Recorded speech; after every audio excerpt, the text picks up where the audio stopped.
In men's volleyball, another big matchup coming up this weekend. The #1 ranked Cougars are heading to Pepperdine to take on the #2 team in the nation at Pepperdine. Earlier this year, they split with UC Irvine when UC Irvine was the #2 team in the land. So how important is this game for the men's volleyball team in a 1-versus-2 matchup? I think what's big right now is you get a chance to really look at the future about tournament pressure, about who you want to play in certain situations. They're playing top-notch competition. That's what you want, just to try and get a feel of how you're going to handle things when the matches are really, really counting come tournament time. And I looked at this team, and I've covered men's volleyball for quite a long time, and early in the season, before they lost to UC Irvine, of course they beat them on Friday night 3-zip, I was thinking this might be the best BYU volleyball team ever.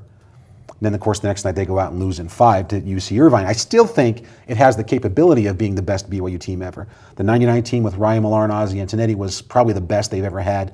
They won again in 2001, they won again in 2004, but this team, and they're really young, they have 4 freshmen that play. And I don't think there's a senior that actually sees the court right now. So they're very young, but extremely talented. Ryan Millar and Sean Patchell taking over as co-head coaches in an interim basis. I mean, they may not even have this job full time, but if you go ahead and go to the Final Four and win the championship, I think they might be able to stay on.